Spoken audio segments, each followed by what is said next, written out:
सांगी वेझो हथियारबंद सहाफ़ी खे अगवा करे विया आहिनि जॾहिं त हद जी पुलिस वाक़े खां लाइल्मी जो इज़हार कयो आहे। राति देर सां पने आकिल जे सिटी थाणे साम्हूं ख़ांगी अख़बार जे आफ़ीस मां सहाफ़ी नदीम बोज़दार खे हथियारबंद हथियारनि जे ज़ोर ते अगवा करे विया आहिनि। मुग़वी सहाफ़ी जे वारसनि जो चवणु आहे त संदसि नौजवान राति देर सां पंहिंजी आफ़ीस में वेठो हो त हथियारबंद खेसि हथियारनि जे ज़ोर ते अगवा करे विया आहिनि। तव्हांखे अहम ख़बर बाबति अपडेट कयूं पिया। सांगी वेझो हथियारबंद सहाफ़ी खे अगवा करे विया आहिनि जॾहिं त हद जी पुलिस वाक़े खां लाइल्मी जो इज़हार करे छॾियो आहे। रात देर सां पने आकिल जे सिटी थाणे साम्हूं ख़ांगी अख़बार जे आफ़ीस मां सहाफ़ी नदीम बोज़दार खे हथियारबंद हथियारनि जे ज़ोर ते अगवा करे विया। मुग़वी सहाफ़ी जे वारसनि जो चवणु आहे त संदसि नौजवान राति देर सां पंहिंजी आफ़ीस में वेठो हो त हथियारबंद खेसि हथियारनि जे ज़ोर ते अगवा करे विया आहिनि। हुन चयो त बर वक़्ति इतला ॾियण बावजूदि पुलिस अञा ताईं को तहरुक नाहे वरितो।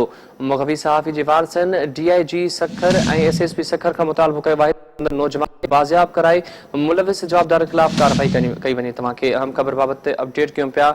सांगी वेझो हथियारबंद सहाफ़ी अगवा करे विया जॾहिं त हद जी पुलिस वाक़े खां लाइल्मी जो इज़हार करे छॾियो आहे। तव्हांखे अपडेट कयूं पिया। सांगी वेझो हथियारबंद सहाफ़ी नदीम बोज़दार खे अगवा करे विया आहिनि जॾहिं त हद जी पुलिस वाक़े खां लाइल्मी जो इज़हार करे छॾियो आहे। राति देर सां पने आकिल जे सिटी थाणे साम्हूं ख़ांगी अख़बार जे आफ़ीस मां सहाफ़ी नदीम बोज़दार खे हथियारबंद हथियारनि जे ज़ोर ते अगवा करे विया आहिनि। तव्हांखे अपडेट कयूं पिया। सांगी वेझो हथियारबंद सहाफ़ी नदीम बोज़दार खे अगवा करे विया आहिनि जॾहिं त हद जी पुलिस वाक़े खां लाइल्मी जो इज़हार करे छॾियो आहे। तफ़सील मालूम कयूं था पने आकिल मां आशिक़ जतोई असां सां टेलीफोन लाइन ते मौजूदु आहे। आशिक़ ॿुधाइजो त सहाफ़ी नदीम बोज़दार खे अगवा कयो वियो आहे, पुलिस जो छा चवणु आहे?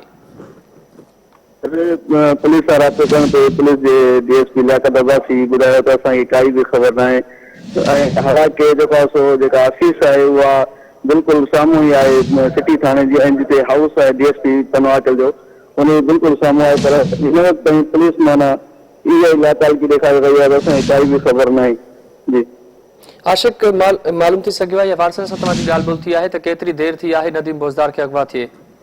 सर मालिकनि वारस हिन जेको आहे सो वेठा आहिनि कथ कयूं उन खां बाद में जेका ही राति जो तक़रीबन 1 जो टाइम हुयो त उन वाक़े खे हिन वक़्तु ताईं 2 कलाक गुज़री चुका आहिनि पर हिन वक़्तु ताईं पुलिस कोई बि मुसबत मौत ॾियण जेको आहे सो न आहे थी ऐं पुलिस हर जेको आहे हरबो हलाइण लाइ इहो चए थी त जेको आहे असांखे काई बि ख़बर न आहे।